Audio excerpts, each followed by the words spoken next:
So how's everybody doing? It's Hank and Ricky back with another Two Birds and a Third impromptu discussion.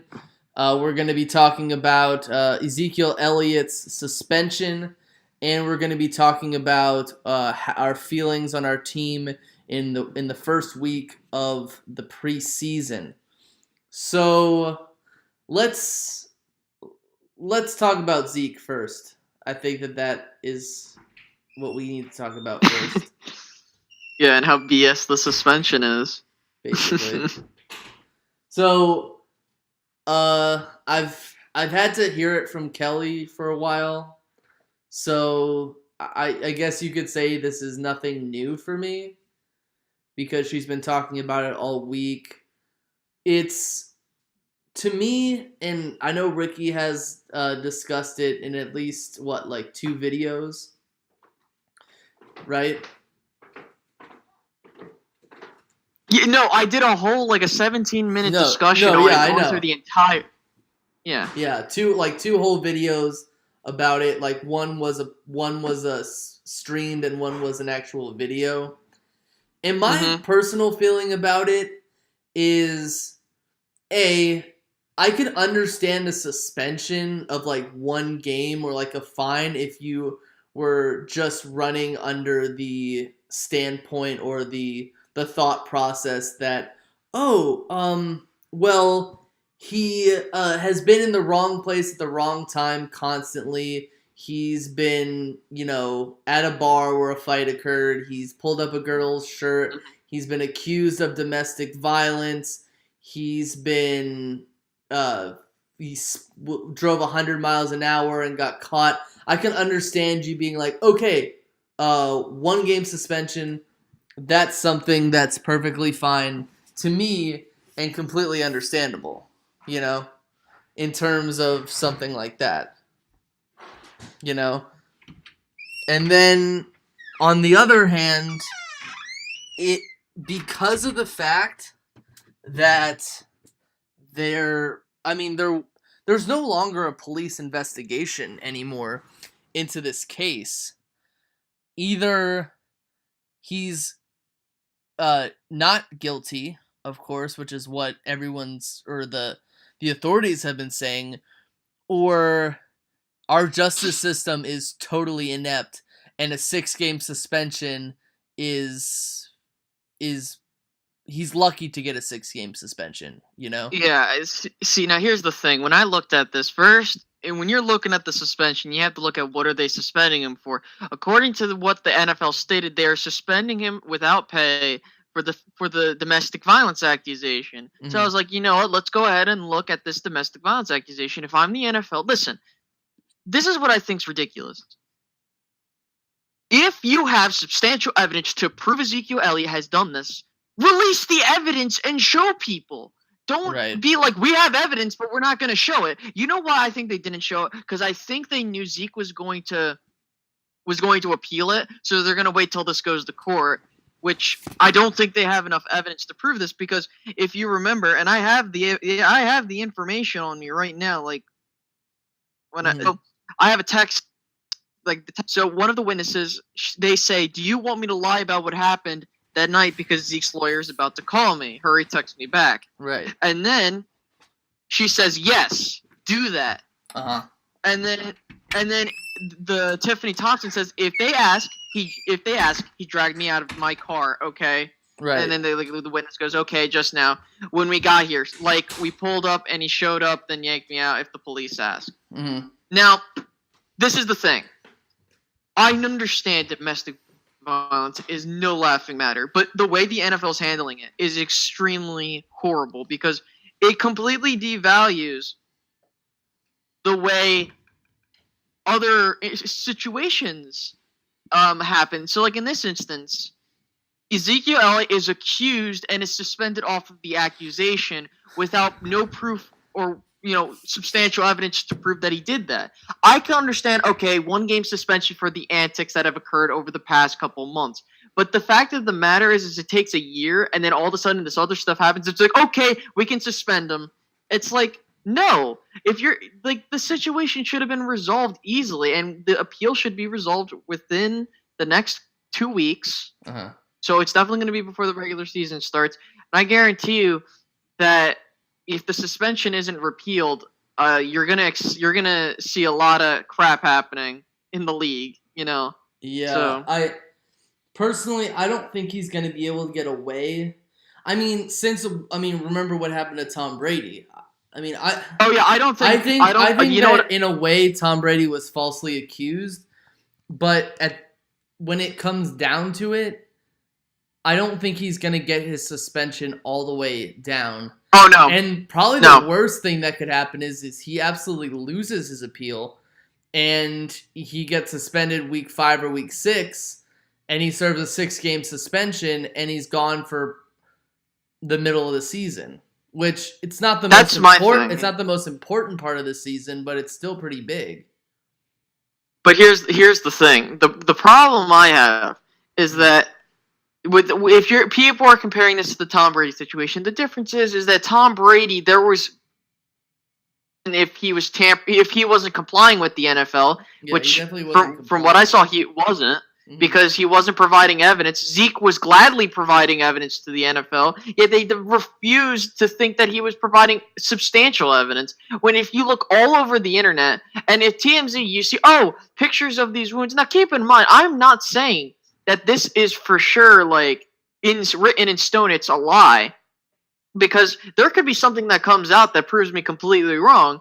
But at the end of the day, the bruises from other medical doctors have been proven to have occurred at another fight or altercation well before the entire Ezekiel Elliott situation happened. I think and not only that, I think that if anything, he is more guilty of punching a DJ in the face than he is of beating this woman, because at least at that the fight at that club with the girl he was dating, at least you could say he might not have been there.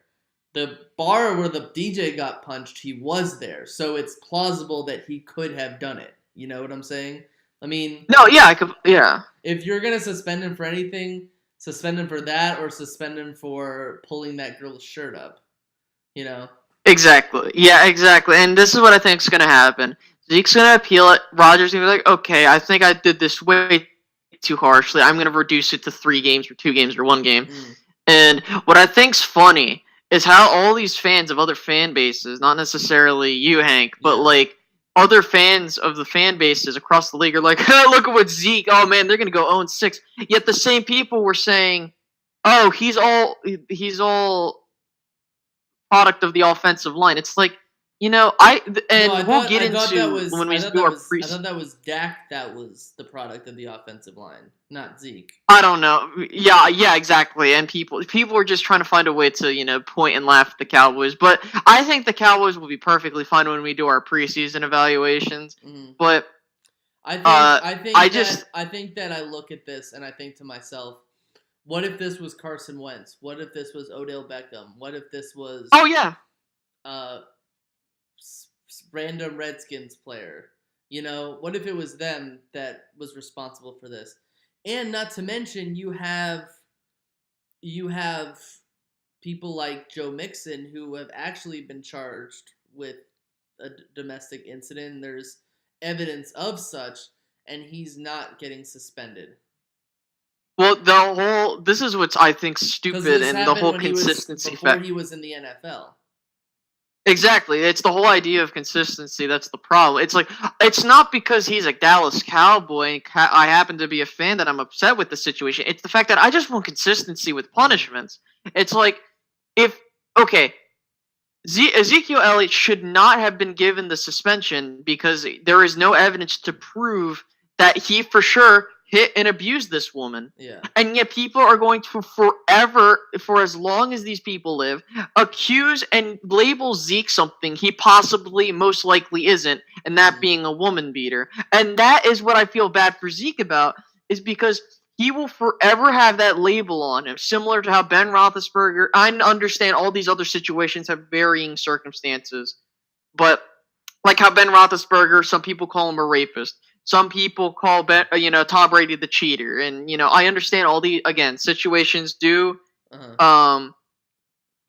change and whatnot, and they're all different. Michael Vick, but at the end of the day, Vick, a dog killer. Yeah, exactly. And people will know, there are going to be people that look at him this way, and they probably won't forgive him. I completely, I'm under the fence where if you give me evidence, and if he learns from this, like with Michael Vick, I forgave the guy because he served his time, he gave back to the community, and he paid his dues. Yeah.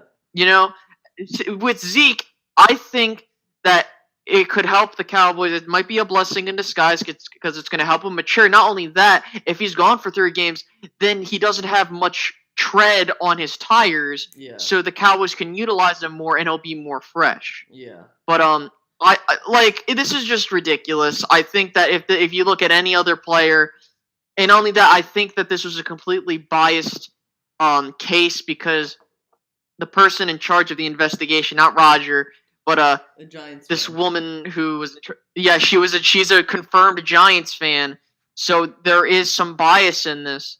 Yeah. But at the end of the day, I just think that Ezekiel Elliott has been completely wrongly accused, and this is just going to open up a Pandora's box where people can just falsely accuse people. Yeah, I heard the reason, the underlying reason why is because he was just banging her and didn't want anything else, and she wanted to be his girlfriend, and that's not what he wanted. And I know people are gonna say, like, why are you standing up for the Dallas Cowboy? I hate the Dallas Cowboys. Dallas Cowboys are my least favorite football team, and it gives me great joy that if they were to ever go 2-14, 4-12, that stuff. But I don't want teams to have an unfair advantage because of something screwed up like this. If you know. Yeah, and I completely agree with you. Yeah, and it's like people. This is what I think is funny. You have Giants fans, and I want to have a good game where both sides are healthy, and that there are going to be no excuses. So, if the Eagles beat the Dallas Cowboys fully healthy, congratulations. You know what? At least it was a good game, and there's no excuse to that. Right. The Giants most likely are going to have to not play against Ezekiel Elliott. So if you come out and be like, at least this bum, it's like you look like a coward of a fan because you don't want to face that team full force. Okay. And that's what I hate about it. Yeah. So I agree with that assessment. I don't want any team to have an unfair advantage because of a player that they lost. And just so I don't want any members of the Dallas Cowboys to get injured, because when the Eagles play them, and if the Eagles win, there aren't going to be any excuses thrown in any direction. There aren't going to be any asterisks. Yeah, exactly. But I think that I think that if he appeals, he's not going to. It's just like Lane Johnson. He won't get suspended until week 4 or 5, if he does get suspended. Because that's how that process works.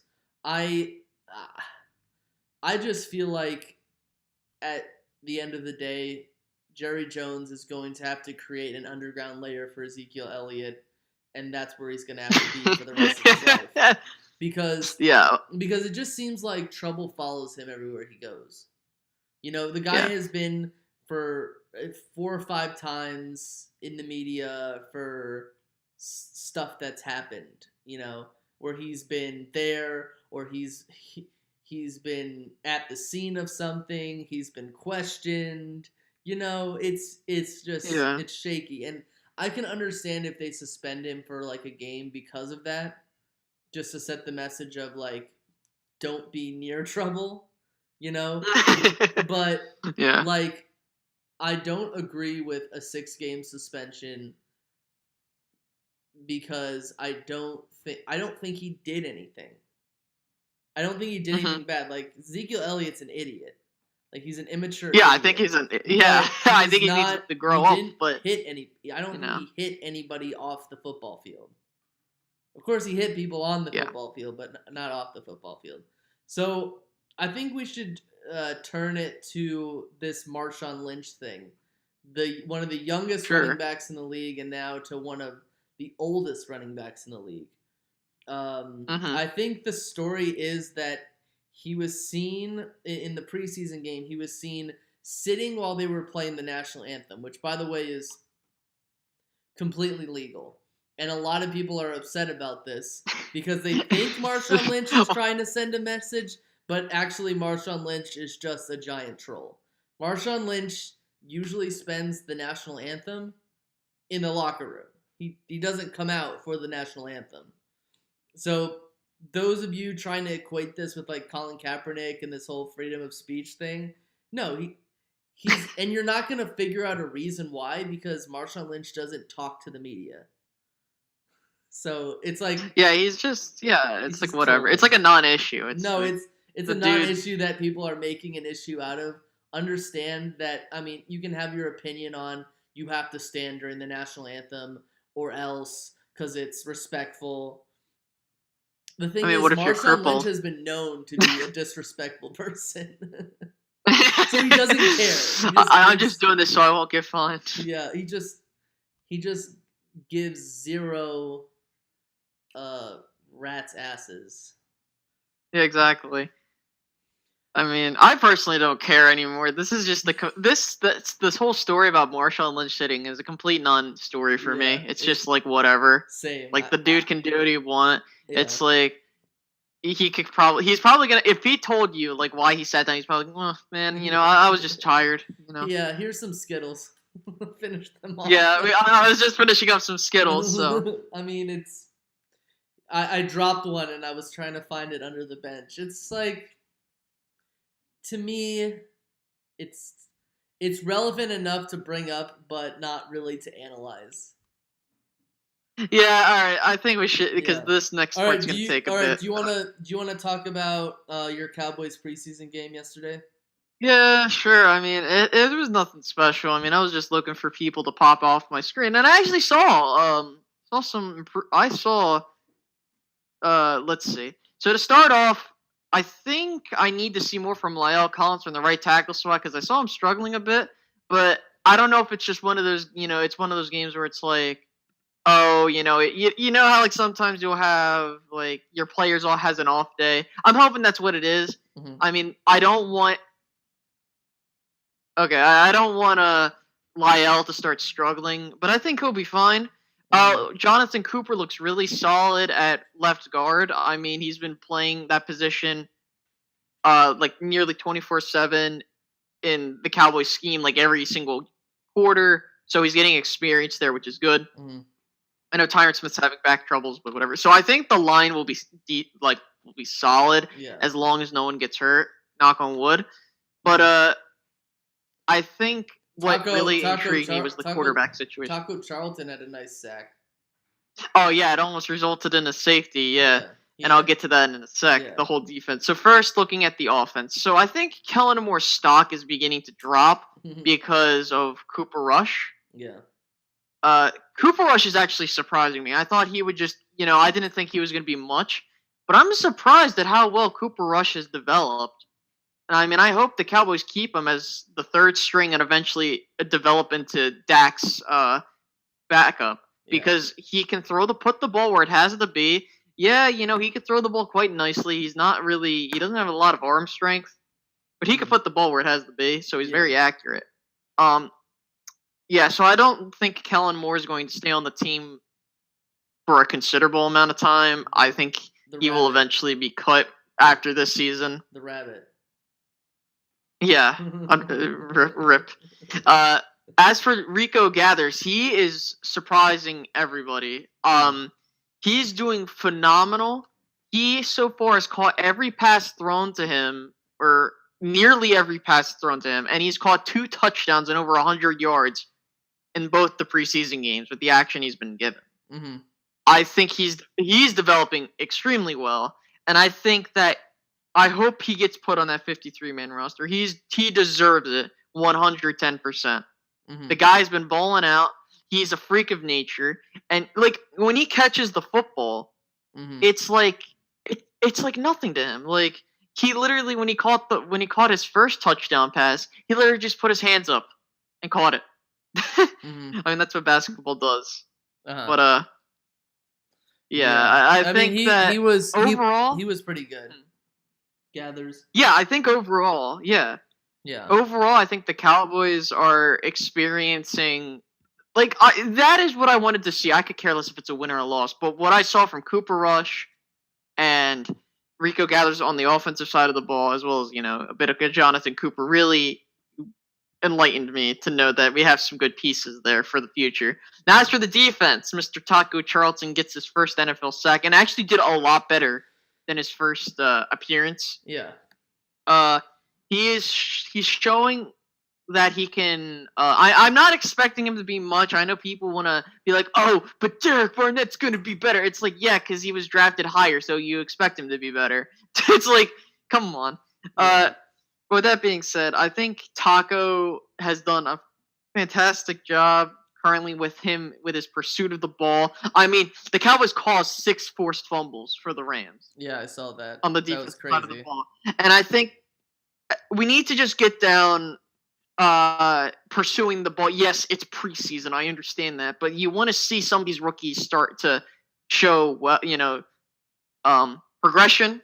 Mm-hmm. As for Mr. Lennar, number 14, he's cut after bobbling that kickoff. The punt returner, the muff punt. Yeah. When we were at the bar, Kelly was like, "Are you freaking kidding me?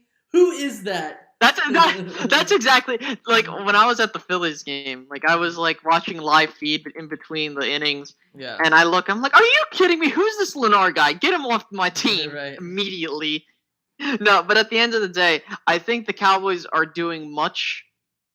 They're progressing well. I want to see how they will do in the next couple. We're hoping to see more out of the defense. I think Xavier Woods has looked fantastic. I mean, him, being a ball hawk and him hitting the ball, him and a bunch of the other rookies playing the ball well. The Cowboys' run defense looks extremely phenomenal. The pass defense needs work. But I mean, I think that was expected. I thought the Cowboys' rush defense is better than the pass defense, mainly because what I saw from the Rams was like a lot of dump off passes. Exactly. Running back so it's like passes that like it just seemed like the Cowboys weren't scheming for that. Yeah, and I mean, what are you gonna do? But I think the Cowboys' front seven will be all right, not elite.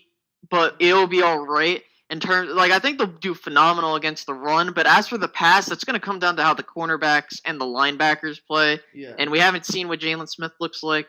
So I mean, overall, I think the Cowboys are progressing well in some places. I think that Kellen Moore's stock is dropping as the backup. I mean, looking, I got nothing else to say other than Cowboys are all right. While I was watching the game, Kelly was mad that the Cowboys lost. She was like, "I want to win every game," and I was like, "Okay, preseason champs right here." But I honestly, you're better off losing a preseason game than winning it. But I'll kind of get back into that as I wrap up. But I thought that Rush played well. I thought Gathers played well. I thought the Cowboys running backs catching the ball out of the backfield, they did pretty well. I don't think the Cowboys rush defense or their rush defense is as good as the Rams offensive line is really bad. I understand. I'm just saying. Yeah. But that's something good to see. It was a low-scoring game, so it wasn't really that exciting, but that's what most preseason games are. It's like your 8, 9, 10-year-old playing soccer. It was kind of like yeah. It was like the first preseason game for the Rams, so it's like you should not put that much stock in at least the first preseason game, if not the first 2 preseason games. Because, again, most of the Dallas Cowboys starters, or at least the big starters, they didn't really play.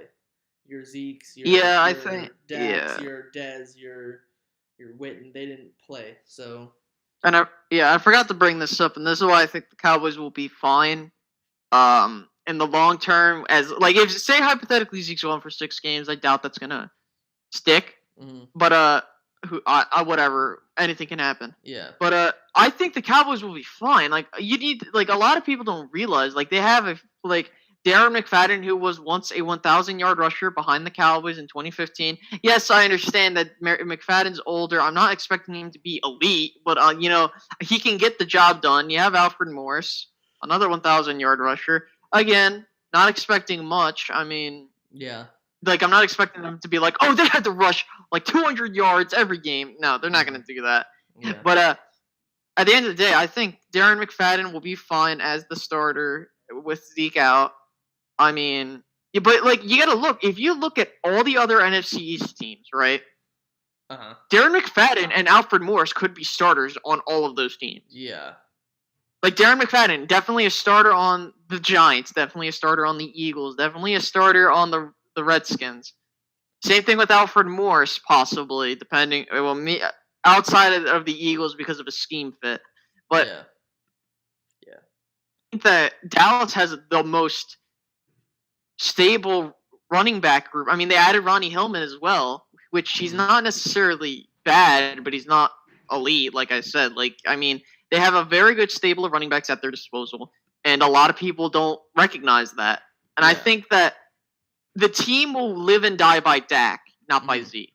And that's another thing people don't analyze. Yeah. Because, how do I word it? It's like Dallas will have the weapons available for Dak, and I think we're going to truly see how great Dak is without Zeke. Zeke is like the extra pop to the Cowboys. That's why they go 13-3 or 12-4. Yeah. That's true. If you don't have Zeke, the Cowboys are like a 10-win, 11-5 at most team, which, So I think that I think the Cowboys will be fine. There's nothing to worry, but I won't be surprised if they lose a lot more closer games than last year because of Zeke. Because Zeke again gives you that extra. Yeah, because he's better at converting situations, and he's really good at long runs, and you could probably score a lot of walk-off touchdowns. Exactly. So just to watch out, NFL. Zeke's gonna come back with a vengeance. Right. That's why. Tom Brady's Oh my God. All right. Let's see. I'll talk about the Eagles. We all know that the Eagles traded Jordan Matthews to the Buffalo Bills for Ronald Darby. Originally, like I said earlier, I was kind of upset about the move because I really like Jordan Matthews. He's a true professional in terms of his attitude. But when it's all said and done, he's not a consistent enough player. I mean, he's got the bulk to play slot receiver, but he's one of those guys who, he'll make a big play and then drop the next easy pass. So he's like hot and cold. Yeah, he's too hot and cold. But and they got rid of a 3rd-round pick for Darby too. And I'm hearing in camp, and I mean this is just camp, this is not real, that he is by far the best cornerback on the team. So the Eagles are... That's not saying much, though. Yeah. The Eagles are ever so slightly becoming the Buffalo Bills. So you don't even know... So they're going to be painfully mediocre forever. You don't even know how many Buffalo Bills players the Eagles have had on their... they had Ron Brooks, they had Leotis McKelvin, Kiko Alonso. Kiko Alonso. So we're like the Philadelphia Bills. But I think that I mean during the game, at least the starting cornerbacks played relatively well. Like they played in front of them. There was one play in which Jalen Mills obviously interfered with the pass that wasn't called. But and what Patrick Robinson forced a fumble, I think. And I mean, Brent Hundley, he looked like he was going out there and he was playing tough. He made some really good throws. He's no Aaron Rodgers, but the starting cornerbacks were able to hold their own. Carson Wentz, obviously, the only drive he was really in, was able to throw a touchdown. He almost got sacked twice. He got sacked once, but he got out of it in a fourth down situation for a touchdown. Yeah. So I mean that's and his mechanics looked a lot better. And the throw he threw to Mac Hollins was not. He didn't even set up for that throw. It was like a jump pass. He kind of Yeah, it was jumped just forward it was like and you know how and he twerked the ball into the receiver's hands. Mhm. Yeah, and obviously you seemed entertained by his abilities. The thing is you were a little down on our offensive line. I do think that of course like Jason Kelsey, our center, he's not big enough to play center in Well, this obviously. league. But I do think that it was really weird because usually in the preseason you're not putting in a lot of blitzes. You're usually playing your linebackers back, but that's not what the Packers did. Those two plays were blitzes. Were blitzes. Yeah. So I don't know. I'm not sure. Again, it's preseason. You don't know. Maybe the line is not going to be as good. Maybe it is going to be good. I do think the Eagles have a lot of depth on the line, but I definitely would like to see them hold up better in future preseason games. Yeah, I will have to bring this up. Is that when it comes to that line, I feel scared about Wentz because you never want your quarterback to make those kinds of throws. Yes, it was phenomenal what he did and how his mechanics have progressed, but you don't want your quarterback. You don't want your quarterback to make those kinds of throws ever, or be forced to throw the ball because that could lead to interceptions. Yeah. He did that a lot in his rookie season, and you don't want that happening again. He did extremely well under pressure, which I think he's beginning to learn how to handle it. Yeah. But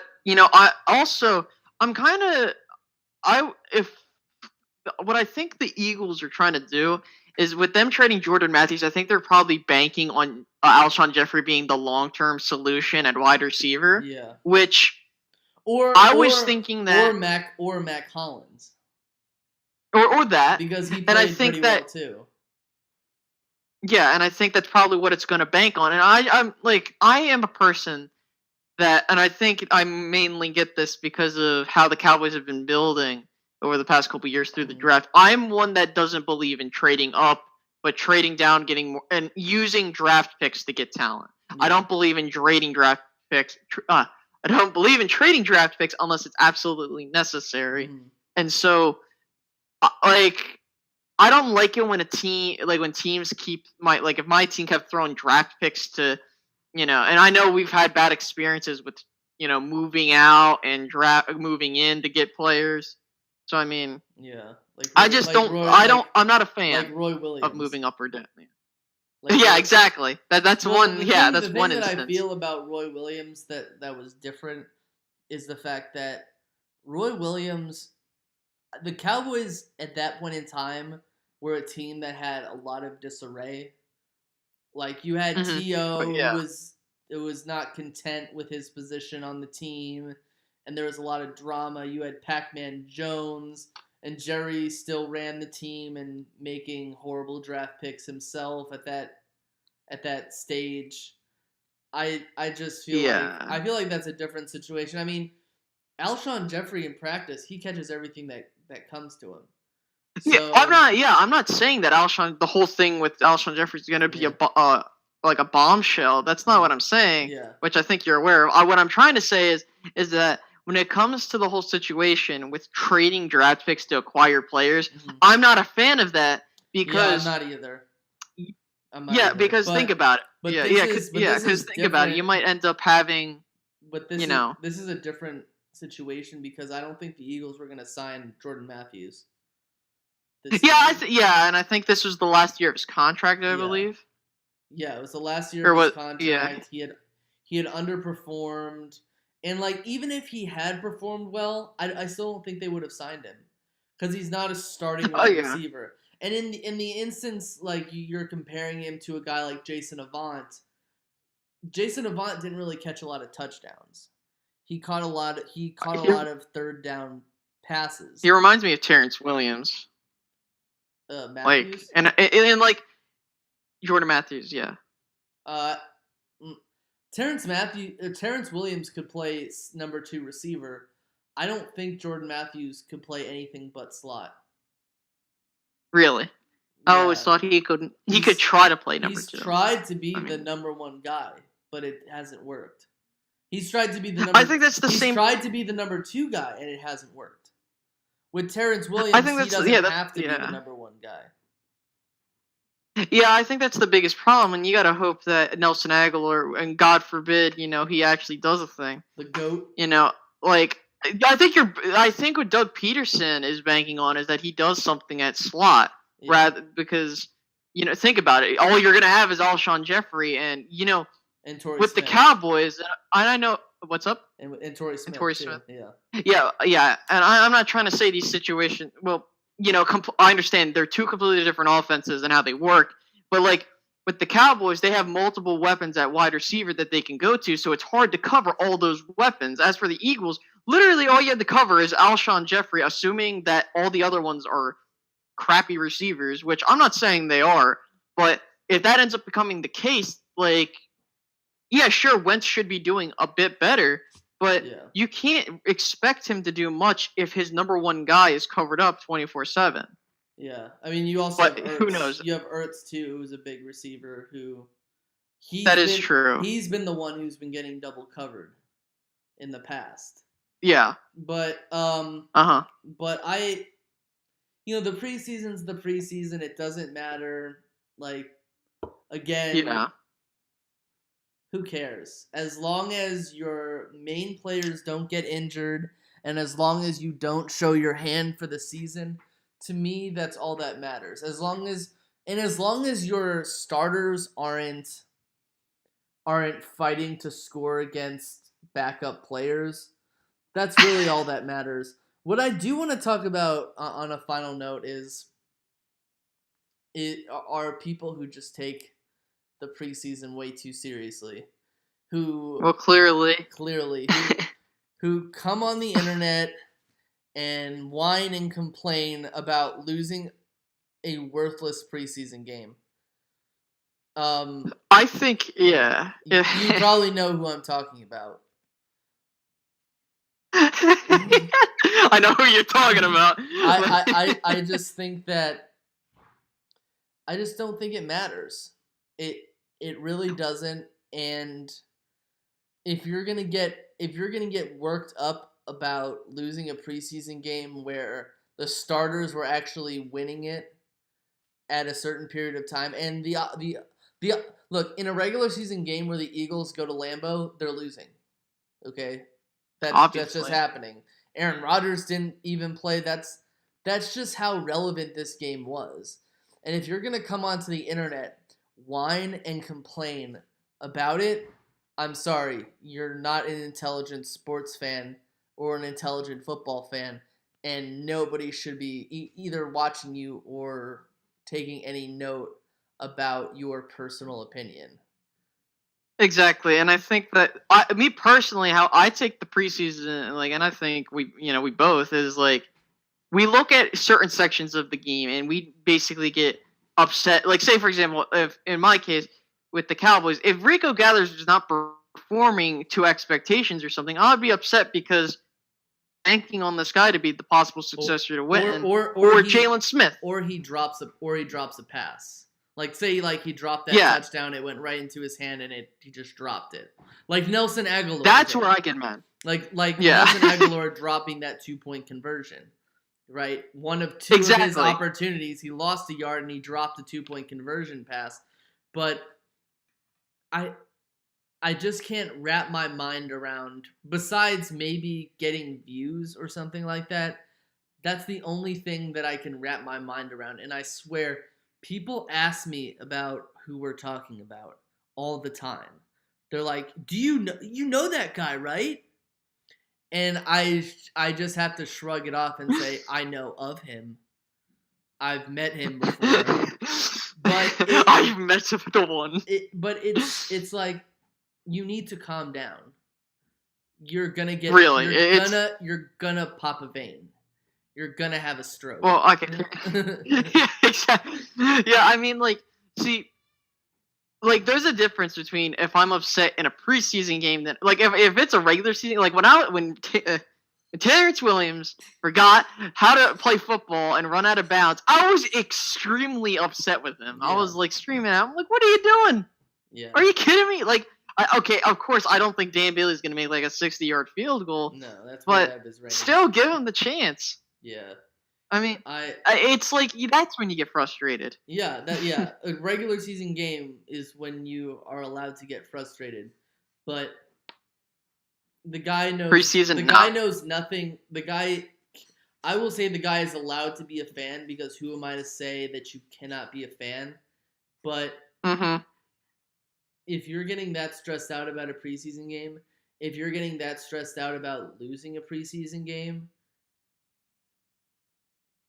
dude, just stop. Just stop. I can understand if views is a certain reason why it's happening and why you're making the content you're making. And I swear I see this guy's videos on like The Herd and like a bunch. He was on Tosh.0 a few times. He was on Tosh.0. He was on The Herd. I believe he was on something else. I'll tell you something. Right? This person, he knows about as much about football as I know about string theory. And I think I know more about string theory than he knows about football. I think Michael Rappaport knows more about football than this person. And that's saying something. So, I mean, I could get visually animated, but I'm not really going to.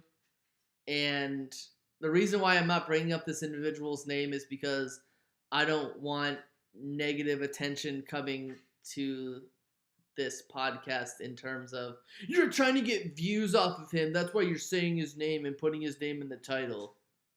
No. Yeah, and that stupid little picture frame that wouldn't stay straight. Right? You remember? Well, I did that on purpose. Most people didn't know that I was doing that on purpose. Really? Yeah. Well, I originally did it because I was mad that Chimp was getting rid of all of our players, and basically, if you were to look in my closet, I had a LaShawn McCoy jersey, I had a Trent Cole jersey, I had Deshaun Jackson, Jeremy Maclin. He basically cleaned out my closet.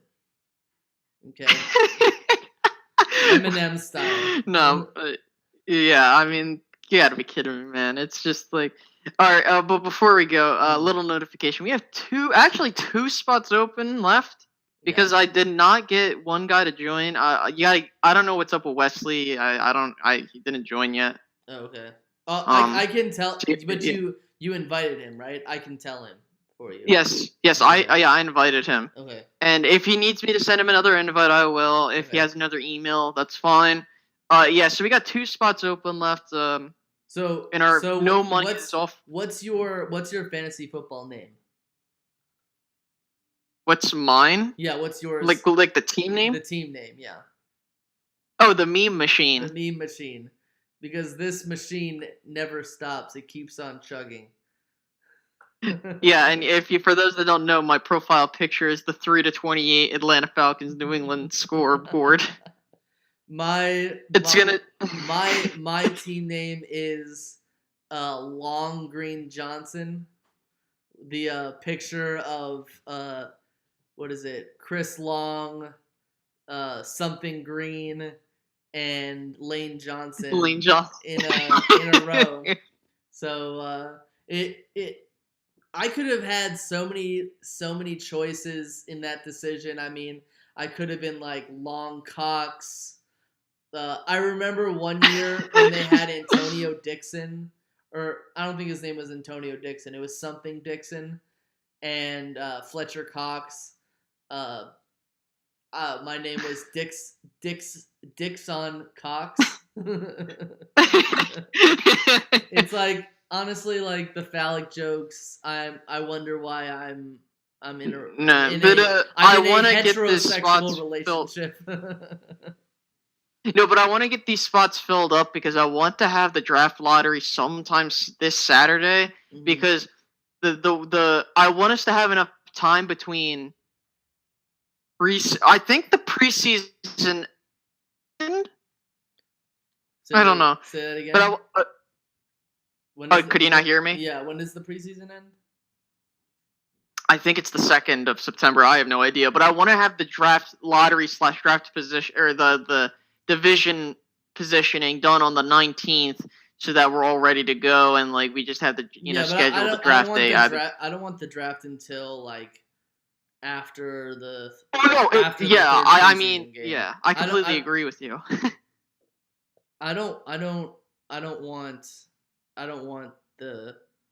Because of injury purposes, like usually the 3rd game of the preseason is the dress rehearsal game, so I don't want it to be. Yes. I don't want it to be before that. Yeah. Well, we'll come out with a date. I want it to be done soon, so then all we have to worry about is the draft. Yeah. Yeah. So I prefer to schedule it a week beforehand, and then we could do this lottery. So yeah. So I think we should close it out. So yeah, guys, we got 2 spots left. Feel free to join. Yep. If you want to. Yep. And I think we're planning on having another podcast Wednesday. 7:30 Pacific, 10:30 Eastern for all you people who don't get any sleep on the East Coast. And I'm sure we'll talk about. I'm sure we'll discuss like the Ravens and the Browns a little bit, unless DJ and Josh do another. Drive-by. Live drive-by discussion. Whatever. Yeah, whatever it's called. But otherwise, I think that on that Thursday, the Cowboys have their preseason game on Saturday, right? Again. I believe. Okay, so I think I'm going to do the same thing that I did before for the Eagles. I think Eagles-Bills preseason game. I'm just going to kind of like do an analysis with my face on the camera.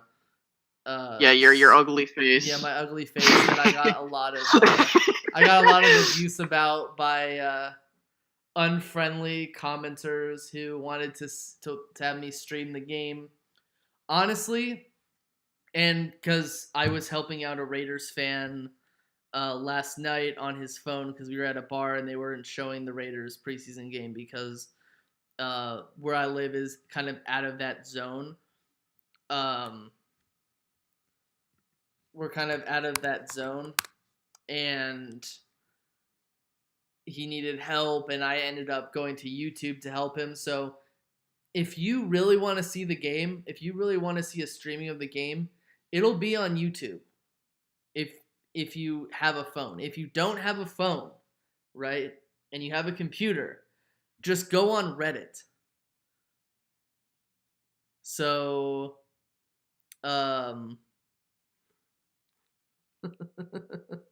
you see that? We don't care less, so it's fine. Like we're just doing this for fun. Yeah, we're just kind of Cowboys. Like we would probably take like people asking questions. Here, let's answer one of his questions. So he says, "I can't believe who's TPS." Total Pro Sports. Listen, I think Total Pro Sports is a load of crap. Like, I don't even trust them. Are they like Pro Football Focus? It has no. The kind of it's except they just do stupid lists and they just do dumb analysis. It's TPS. I know what that is. Okay. It's the African American narrator, right? Yes. Okay, I know. Okay. Yeah, I don't Justin like whatever his lists. name I don't is. usually watch lists. But it doesn't surprise me that someone's making fun, dissing the Cowboys. Yeah, exactly. Yeah. So we're hoping to get the fantasy football league started with the draft lottery, and we'll probably have the draft in like 2 or 3 weeks or so. After the preseason, definitely, it was it was Daquan Jones. I don't know. Okay. I'm sorry, dude. I don't know who that is. I don't know. So. I think that's the narrator, I guess. Okay. Yeah, dude. I have no idea, bro. Oh crap. We've been going on for almost an hour just ranting. I think we should head out now. Yeah. So join us on Wednesday, and I hope everyone has a good day.